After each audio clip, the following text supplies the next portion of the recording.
a hard-boiled egg as nature's Ozempic. If you eat 3 of those a day, you will eat less other food and you will be much more healthy, and you can accomplish many of the same things. Hello, my friend, and welcome to another episode. I'm so glad that we get to hang out today. We're talking about metabolic dysfunction, and I really want you to walk away understanding that there are 3 reasons why we get metabolic dysfunction. Okay, the first is insulin resistance. The second one is inflammation. And the third is just as we age. Okay, so there are 3 contributors to metabolic dysfunction, being insulin resistance, inflammation, and age. And when metabolic dysfunction presents itself, it's going to be diagnosed as obesity, diabetes, cancer, mental illness, Alzheimer's, and cardiovascular issues or events. Okay, so understanding those pieces, then we're going to discuss the underlying root cause of all of this. Okay, we know that one of the underlying root causes I just shared is getting older. Okay, so we're working against that every day. So as we age, we need to be clearer and clearer in our understanding of these underlying root causes that contribute to insulin resistance and inflammation. These 3 being food, sleep, stress. It's as simple as that. So today's episode, I am interviewing Robert Lufkin, who has served as a full professor at both UCLA and the University of South California Schools of Medicine. In addition to being a practicing physician, he is the author of over 200 peer-reviewed scientific papers and 14 books that are available in 6 languages.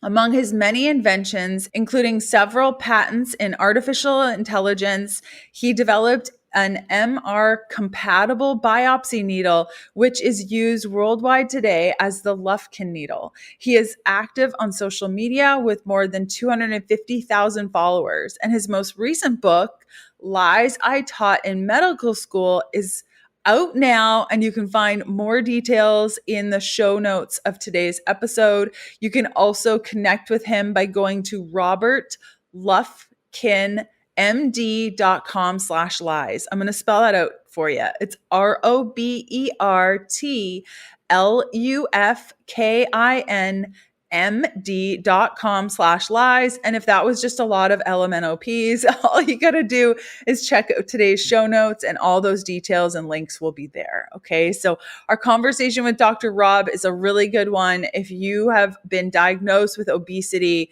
cancer, diabetes, Alzheimer's, mental illness, cardiovascular issues, and you're just not sure where to go, or you have a family history of this, or you have concerns that what you're doing or what you may not be doing could be contributing to some of these illnesses in the future, I highly recommend today's episode.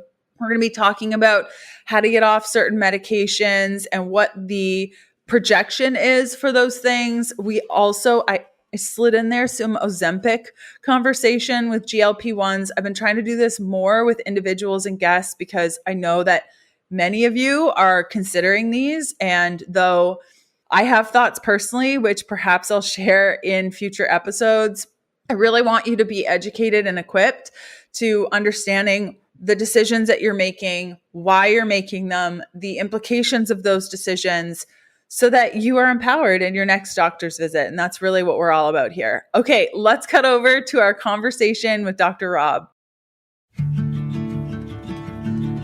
Hey, my name is Leanne, and I'm fascinated with helping women navigate how to eat, move, and care for their bodies. This has taken me on a journey from vegan, keto, high protein to everything in between. I'm a small town holistic nutritionist turned 3-time international bestselling author turned functional medicine practitioner, offering telemedicine services around the globe to women looking to better their health and stop second-guessing themselves. I'm here to teach you how to wade through the wellness noise to get to the good stuff that'll help you achieve your goals. Whether you're seeking relief from chronic ailments, striving for peak performance, or simply eager to live a more vibrant life, this podcast is your go-to resource for actionable advice and inspiration. Together, we'll uncover the interconnectedness of nutrition, movement, sleep, stress management, and mindset, empowering you to make informed choices that support your unique health journey. Think of it as quality time with your bestie mixed with a little med school so you're empowered at your next doctor visit. Get ready to be challenged and encouraged while you learn about your body and how to care for it healthfully. Join me as we embrace vitality, reclaim our innate potential, and discover what it truly means to pursue healthfulness.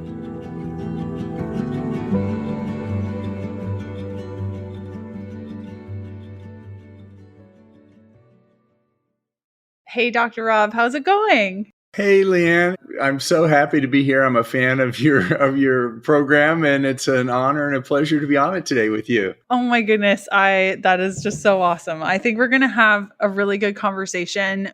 I was talking before we recorded this episode that we've kind of had this conversation with other guests, but we've never really dedicated an entire episode on what I feel like this conversation is going to be about. And I would love, I think, to start off with, you have a book, it just came out, and it has a very interesting title. It definitely caught my eye, like Lies I Was Taught in Medical School. And so can we talk about, was there frustration around this that kind of sparked you to write this book, or what was the catalyst that got you to write something like this? Yeah, actually, the title is Lies I Taught in Medical School. And it arose out of my own personal journey as a patient, and from the viewpoint of a medical insider, because the book is critical of the current healthcare establishment.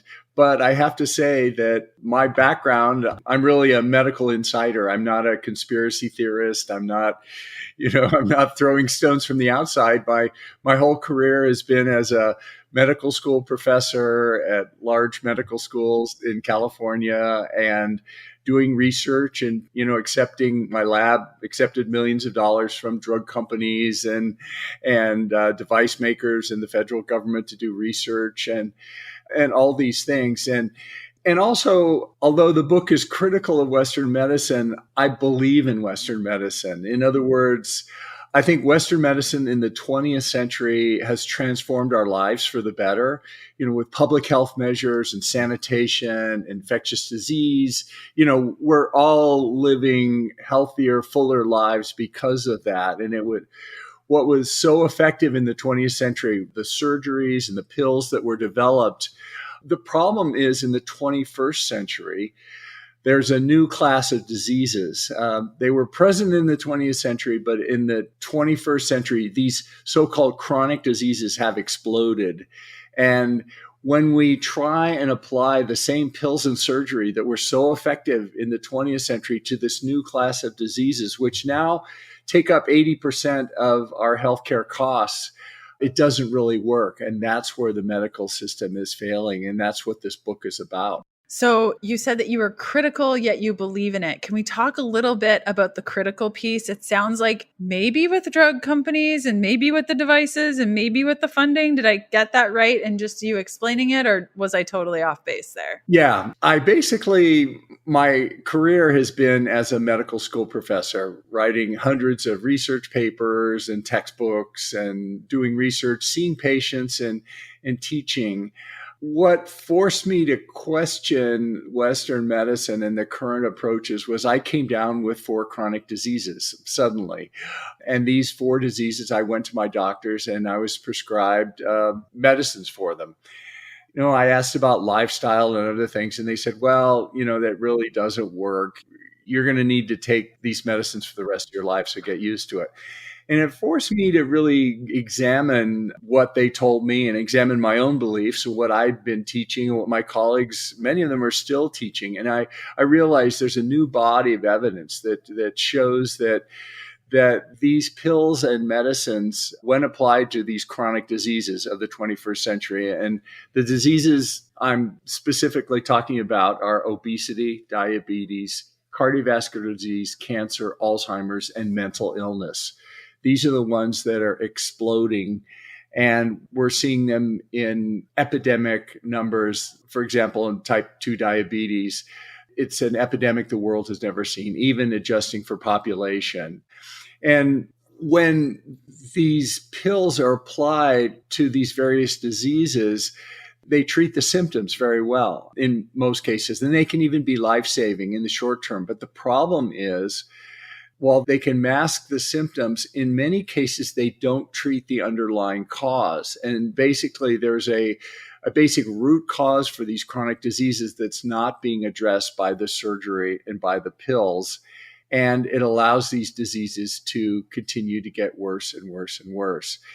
And what the solution is not a pill or surgery. It's actually lifestyle. It's choices that we make in our nutrition, our exercise, our sleep, our stress. And when I made changes in those things in my own life, I was able to reverse all 4 of those chronic diseases in myself, to the point that the doctors didn't believe me. They thought that there was a mistake in the labs. And eventually they discontinued my prescriptions. And now I'm basically in remission of those 4 diseases. I don't take any prescriptions for them at all. They're completely gone, but they were reversed with lifestyle. And I think this message hasn't gotten out enough. People aren't aware of it. And that's the purpose of this book. I want other people not to make the same mistakes that I did initially and learn from what I learned, and hopefully benefit their lives as well. So you're saying that the root cause under obesity, diabetes, cancer, mental illness, Alzheimer's, what did I miss? Cardiovascular disease. Okay. That all of this has to do with lifestyle, because you mentioned sleep, stress, what else? Or is that what you're saying? Like that the root causes under these are nutrition, sleep. The idea is that our current lifestyle choices have put us into a metabolic illness, a metabolic disease. And that's really the underlying condition. And the fascinating thing is, the 4 diseases I had were high blood pressure, a type of arthritis called gout, and prediabetes, and also blood lipids. And these seem like very different diseases. And today, medicine looks at these diseases in many cases as being completely separate. But what the book talks about, and what we show with a lot of evidence with modern research, is that these diseases all have a common cause in underlying metabolic disease. In other words, our metabolism is essentially messed up, for lack of a better word, through our choices in lifestyle. And this may manifest in one person, may manifest as obesity. Another person may manifest as Alzheimer's disease. It may manifest as cardiovascular disease in another person. But the point is, by changing our lifestyle and making choices about our nutrition and these other factors, we can lower our risk for these diseases, and in some cases, even reverse their effects. So when it comes to, okay, let me just summarize what we learned so far. Basically, you're saying the commonality between the obesity, the diabetes, cancer, mental illness, Alzheimer's, cardiovascular issues has to do with our lifestyle factors, including food and sleep and stress. And all of this similarity is because of metabolic dysfunction. Our metabolism is messed up. What does that look like? Like when our metabolism is messed up, are we talking inflammation, insulin resistance, something else? Exactly. We're talking exactly what you said.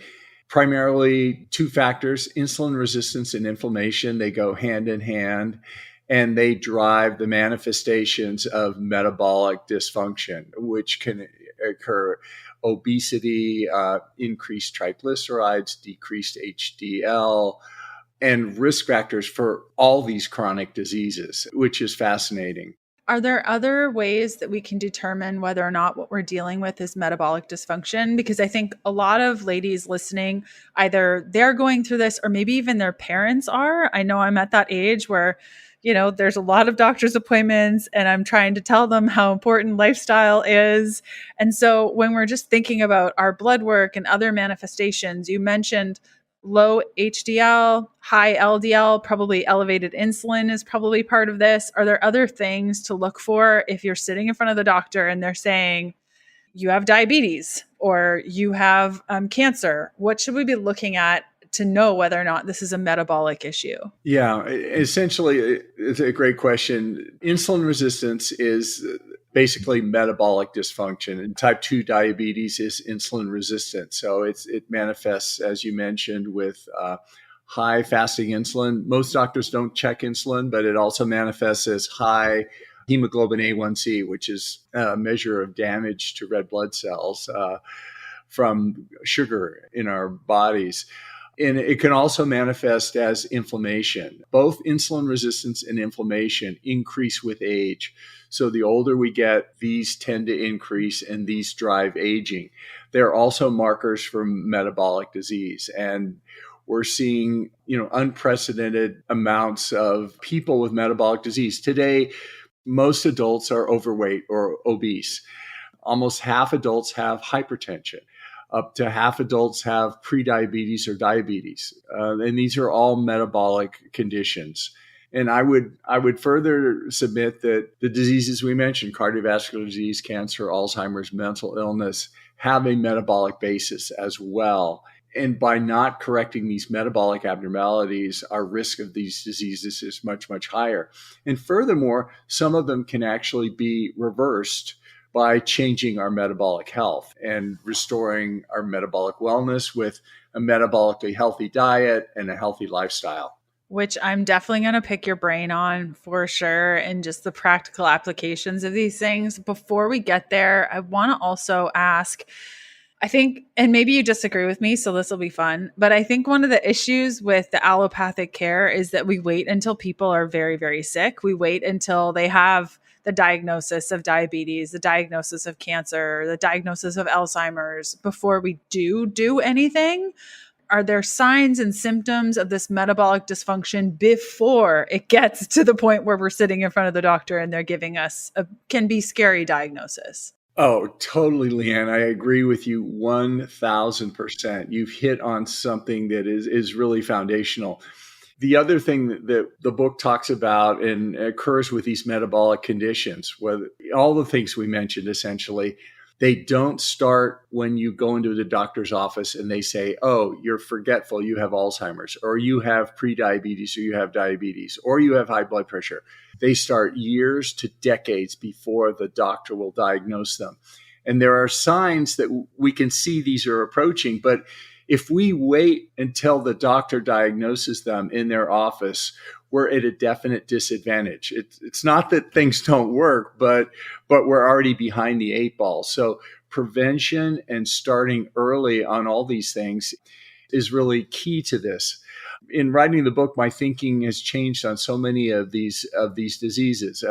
Type 2 diabetes, as a physician, type 2 diabetes is diagnosed when your hemoglobin A1C, this blood test, reaches a certain level. When it crosses 6.5%, then you're diabetic. And if it's below that, you're not diabetic. And that's what doctors use to diagnose diabetes. But in fact, the hemoglobin A1C level can, go from 4 all the way up to 6.5. And there was a fascinating study that came out looking at non-diabetic adults. And what they showed was that the hemoglobin A1C with aging gets higher and higher and higher. In other words, even before crossing over the diabetic level, it gets higher and higher. So what does that mean? It means I used to think of diabetes as either you had it or you didn't have it. It was like a switch. You turned on, too bad if you got it. And if you didn't, good for you. But what I realize now is that for many, if not most people, I think type 2 diabetes and indeed all these metabolic conditions, they're like gray hair. In other words, if we don't die of something else first, we're going to get these eventually if we live long enough. So what does that mean? It means that the choices I make in my lifestyle now, I'm thinking about a metabolically healthy diet that will avoid type 2 diabetes because I'm on the path to that. It will avoid Alzheimer's because I'm on the path to that. It'll avoid cancer. It'll avoid, because we're all on the path to those, and which one manifests depends a little bit on our genetics, but also basically on our metabolism as well.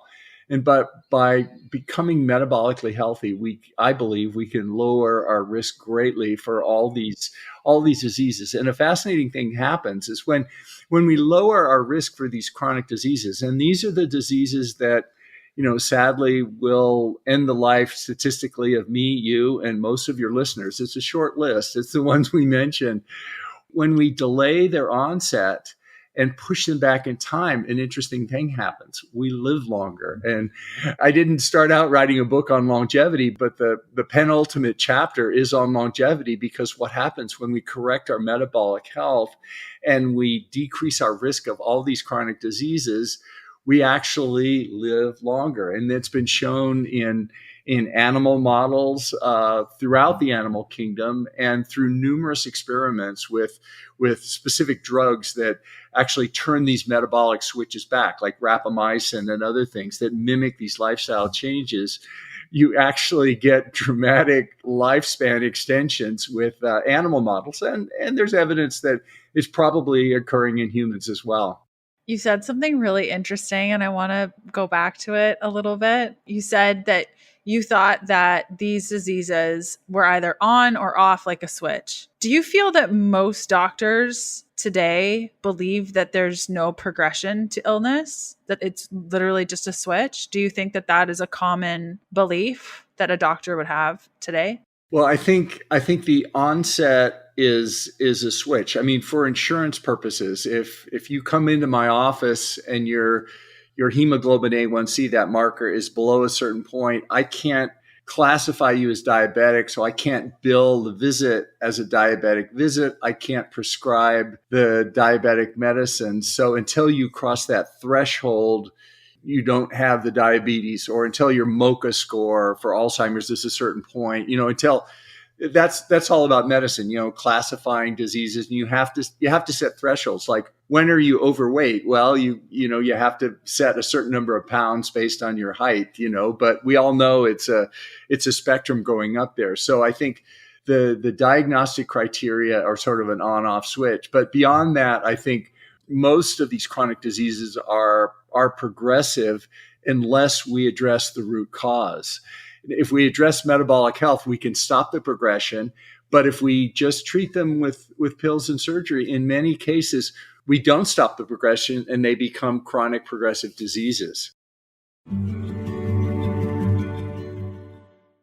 Paleo Valley's bone broth protein powder is here to revolutionize your nutrition. Their bone broth powder is sourced from bones of 100% grass-fed and finished cattle raised on American farms using regenerative farming practices. This ensures the highest quality protein while helping to restore local ecosystems. I especially love this option if you're dairy-free and whey is not an option for you. And unlike many other products on the market, their bone broth protein is made with only water and bones. That's it. No harsh chemicals, no low-quality grain-fed cattle. But what makes Paleo Valley's bone broth protein truly exceptional? It's packed with research-backed benefits. It supports skin health, improves hydration, encourages recovery, supports bone health, and may improve sleep quality. Plus, it boosts digestion. Their bone broth protein also contains glycine, an amino acid often lacking in modern diets, and is essential to methylation. It's time to take your nutrition to the next level with Paleo Valley's bone broth protein powder. It's available in 3 delicious flavors: unflavored, vanilla, and chocolate, their bestseller. Simply add 1 to 2 scoops per day into water, milk, or your favorite smoothies.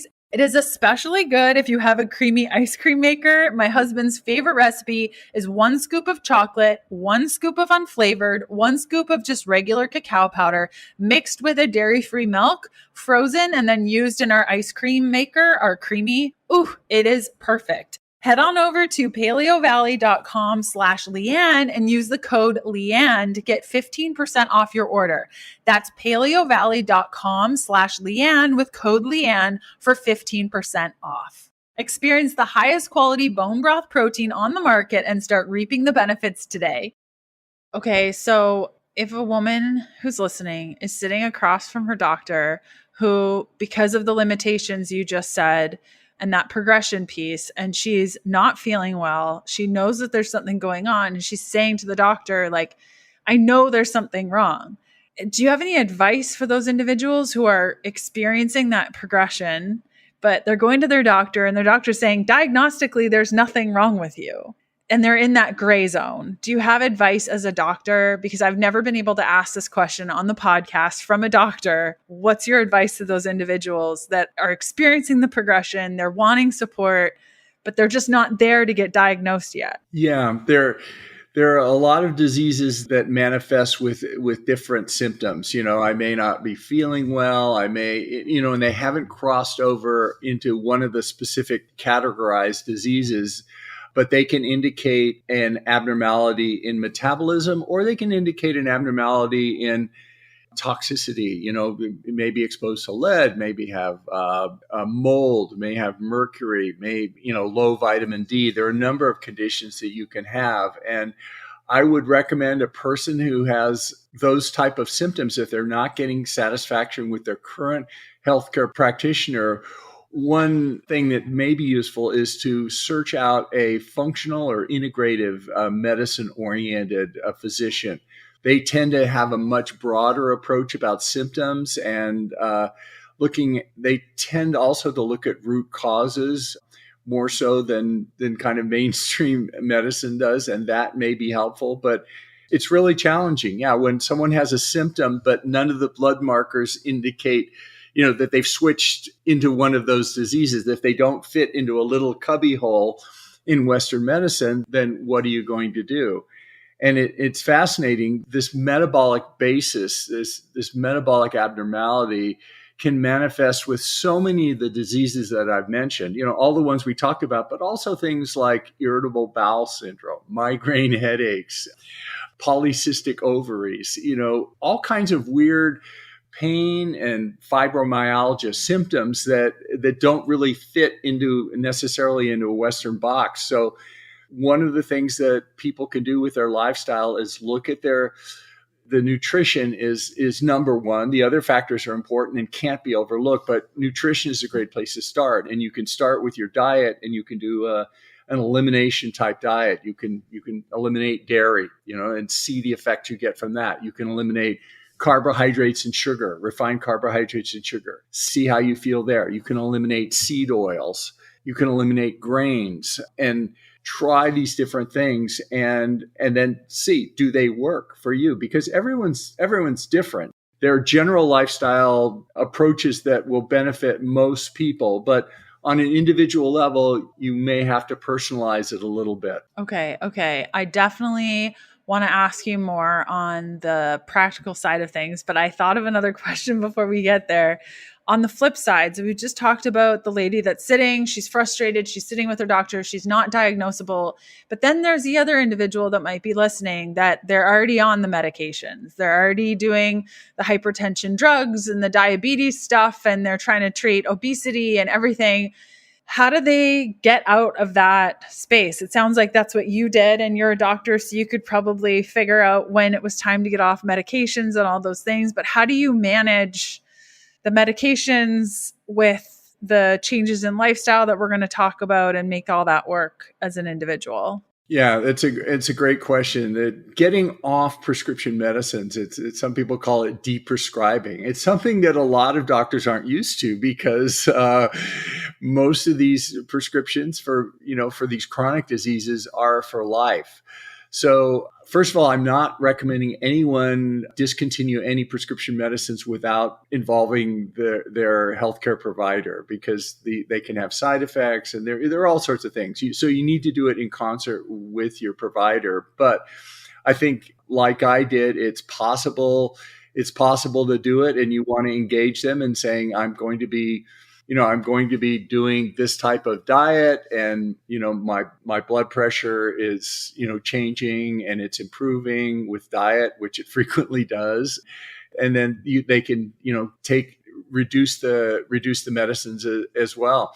There's an interesting model of that, or example of that, with type 2 diabetes, which is arguably the leading metabolic disease that we're facing today.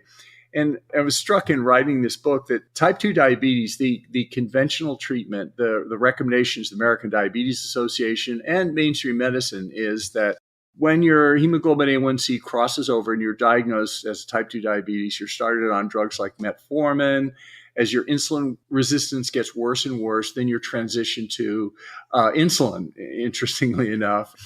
And they state that type 2 diabetes is a chronic progressive disease. In other words, it gets worse and worse and worse.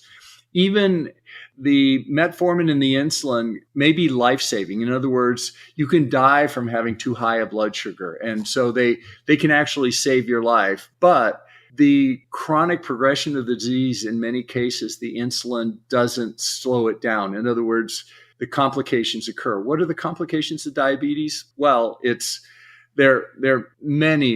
It's the number one cause of surgical amputations, feet and toes and that sort of thing. Number one cause of dialysis and renal failure. It's a number one cause of retinal blindness. It goes on and on. Cardiovascular disease, cancer. Alzheimer's disease is called type 3 diabetes in some circles. And even mental illness is greatly increased with diabetes. Well, one thing that's not emphasized enough with type 2 diabetes is an alternative treatment, sort of a lifestyle approach. And that is type 2 diabetes is due to carbohydrate toxicity, right?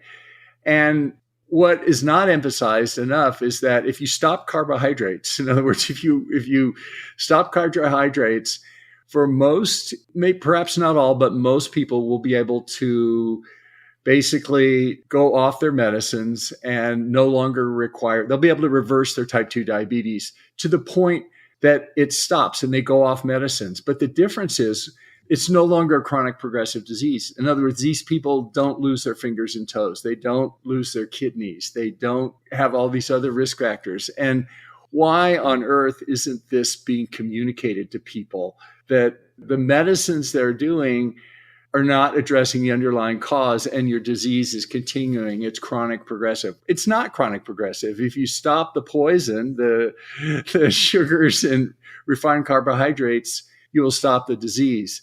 And it's profoundly disturbing that this isn't being communicated better. And this occurs throughout all these chronic diseases, but type 2 diabetes is really foundational for that for me. I remember that light bulb moment for me when I was diagnosed with celiac disease and they told me to stop eating gluten. And I was like, I guess that makes sense because it's the thing that's hurting me.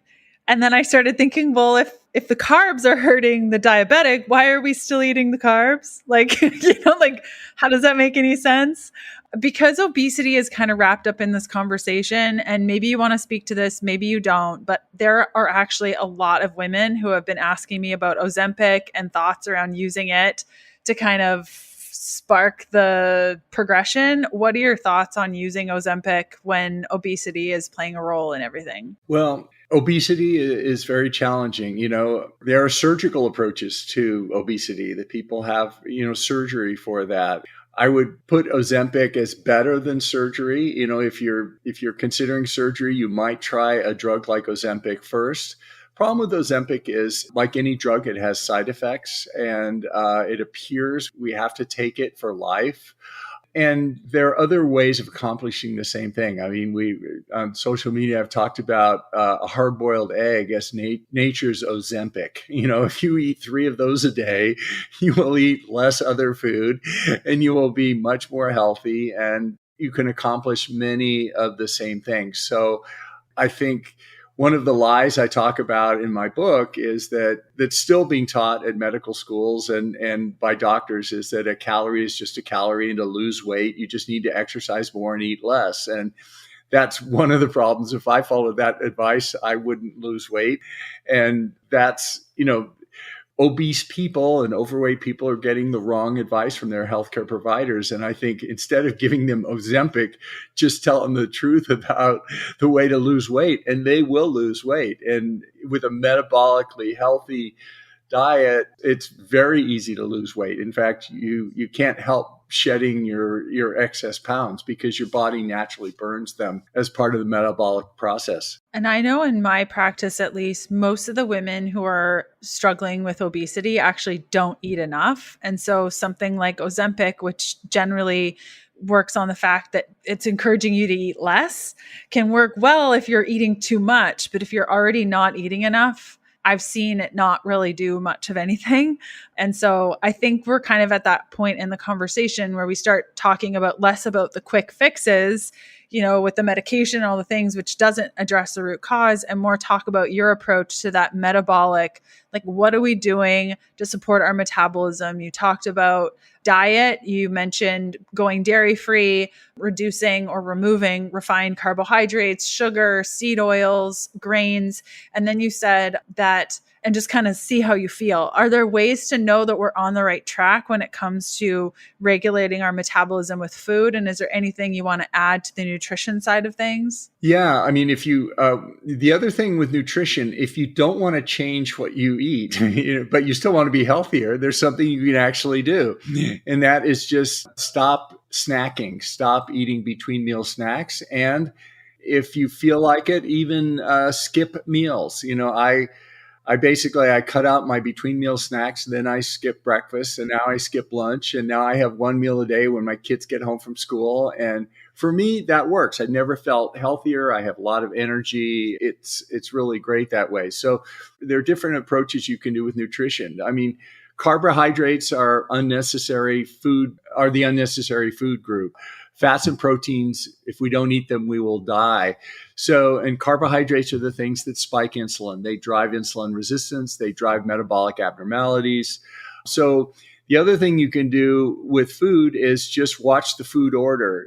In other words, don't eat carbohydrates first because they will be absorbed. So don't drink a sugar drink. I wouldn't recommend drinking any sugar drink, but if you're going to have sugar or carbohydrates, starches, rice in your meal, eat protein or fat first, and that will essentially coat your gut with these other more healthy macronutrients and will slow the absorption of the potentially harmful carbohydrates. So food order, even changing the order of the macronutrients, can be a healthy choice as well. And so when we're speaking about skipping meals, you're referring to you basically using fasting to improve metabolic function. What's happening there if we're kind of thinking about those chronic diseases that you mentioned? How does fasting help with that? Fasting is one of the most powerful health tools that we have. It switches our metabolism into something called ketosis, where we burn ketones or burn body fat. So when we fast, we automatically burn excess body fat. And this ketosis is a healthy metabolic state. We talk about in the book a basic protein called mTOR, a switching protein. And when we switch mTOR into the ketosis state, we turn on something called autophagy, which is a repair state that helps our body repair and get better. And it basically, the ketosis is a metabolically healthy condition to be in that has beneficial effects for all those chronic diseases that we mentioned. Ketogenic therapy has been now being used for mental illness, for cancer, for heart disease, for all those things. And the other thing about ketosis that helps is it naturally lowers your appetite. So when you're in ketosis, people ask me, how can you go all day without eating? Aren't you, gnawing on your chair or something? And the answer is, I thought that would be that. But because I'm not eating junk food, I'm not eating carbohydrates, and I'm in ketosis, my appetite is lower, and I'm fine without eating. I bet you want a tight and toned body. Those descriptions are all the rage right now. And let me tell you something. If you're under eating protein, you are not going to get there. You see, because tight and toned comes from muscle, not cardio. And more muscle also equals stronger metabolism, better sleep, more graceful aging process. And you need adequate protein to make all of this work. And I bet, like most people, you're not getting enough of it on a daily basis. Taking an amino supplement is one of the best, easiest, most cost-effective ways to get all the good stuff your body gets from protein. I started supplementing with Kion aminos, and I've experienced increased muscle growth, better recovery, and improved sleep. Kion aminos contains all 9 essential amino acids, or EAAs for short, in the most ideal ratios proven by science and are actually more effective than protein itself. Kion aminos are added to water, which makes it a great way to reap all the benefits of protein without filling your belly up. I simply take a scoop with each meal, and as I said, I've noticed far better recovery from my workouts and better muscle definition. To save 20% off Kion aminos, you can go to getkion.com/keto. That's getkion.com/keto. And your purchase comes with a risk-free 60-day money-back guarantee. So if you hate it, which I don't think you will, you can get your money back, no questions asked. Getkion.com/keto to save 20% off Kion Aminos.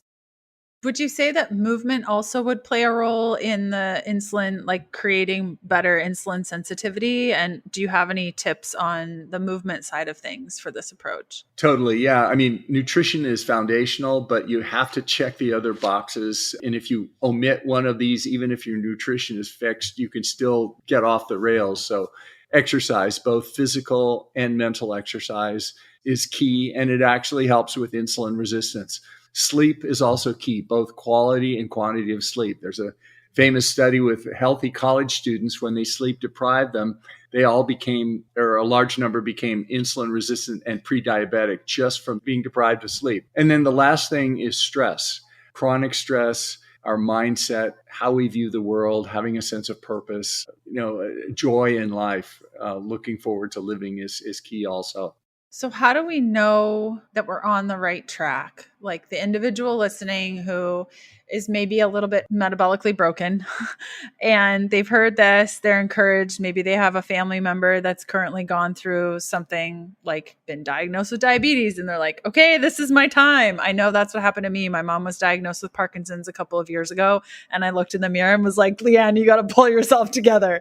And I was eating really, really well, but the movement side of things, I was just not doing. And so for me, that was the big piece, and sleep also, and really prioritizing this. So how do we know that we're on the right track with some of these shifts that we're making? Should we feel it? Are we going to see it in labs? Or like, how do we see the progression? How do we stay consistent and encouraged through this process? Yeah, if your labs are abnormal, you want to keep an eye on them, keep an eye on the blood pressure and, working with your physician. But the biggest thing for me and what most people experience is just you feel better, I'm a recovering junk food addict. When I cut out junk food, which mainly consists of refined carbs, seed oils, and grains, that's what junk food is.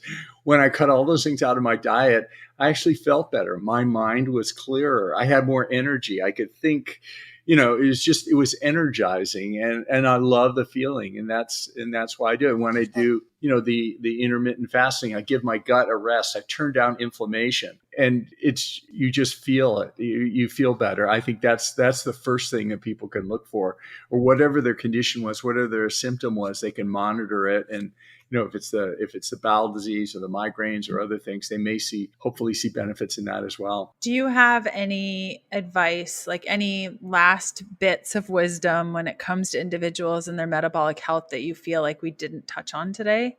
Well, sometimes people ask me, you wrote this book. Aren't you depressed? You've spent your career in the healthcare system and now and actually I'm not. I'm inspired. I'm joyful, because I think we're entering a new era as patients. In other words, we're not just going in and submitting to the doctor where he or she gives us directions and tells us pills and surgery to take.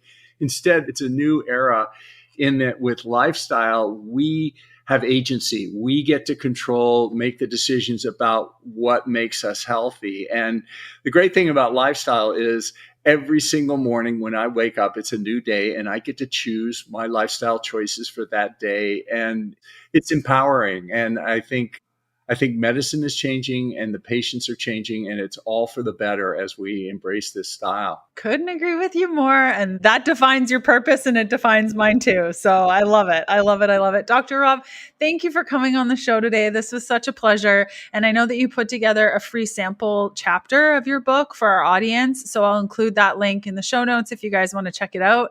And thanks for coming on. Yeah, thanks, Leanne. This has been wonderful. I really enjoyed talking with you today.